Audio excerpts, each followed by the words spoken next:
I just saw a heartbreaking story on Instagram from a warrior who's in the thick of it when it comes to TSW.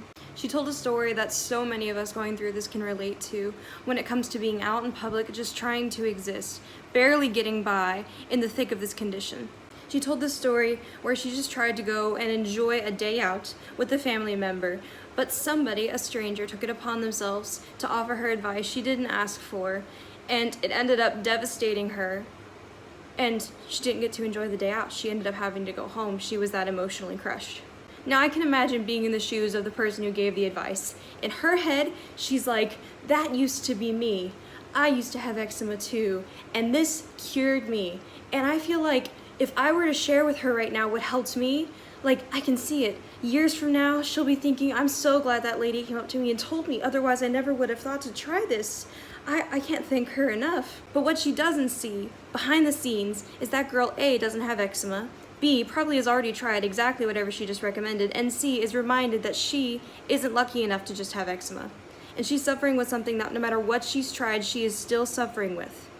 She already feels hopeless. She already feels like nothing is working. And she already feels like, I hope nobody says anything. I hope nobody notices. I hope that I can just shop and leave without being spoken to. She's already thinking, I look a wreck. I look a mess. I am in so much pain.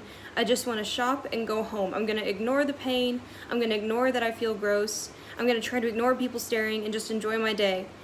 And then this lady comes up to you and says, hey, I had eczema too, and this really helped me, so I just wanted to share with you, you need to do this, you need to do that, you need to try this, and make sure you do that, and you'll be healed in no time, blah, blah, blah. That coming from someone who is already completely healed and no longer suffering, it doesn't come across the way you think it does. You might as well have just walked up to her and said, hey, I noticed your skin looks terrible.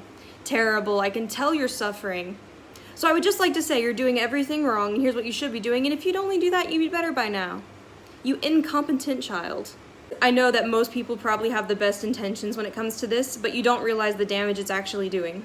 And I know it's hard, but it's not your responsibility to heal everybody else in the room, nor is it likely that you get it right when it comes to diagnosing other people's skin problems. I guarantee you that girl was absolutely already on the right course when it came to taking care of her TSW skin.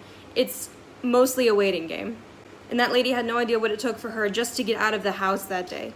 And that her being out was a sign that she is fighting with all of her might to win against TSW. Obviously, I'm a little passionate about this because I've been there. I truly think the best way to support someone going through TSW, or any skin condition for that matter, is to say nothing. And to treat them like you don't even notice their skin condition. You see a person, you see a soul, you see a personality, you see a story. Because the most loved I've ever felt by people and strangers is the people who treated me like they didn't even notice my skin condition. They just saw me. So be kind, and just talk to them like you would any other person. And if they decide to entrust you with what they're going through, listen, and don't offer advice without asking. Please and thank you from someone who's been there.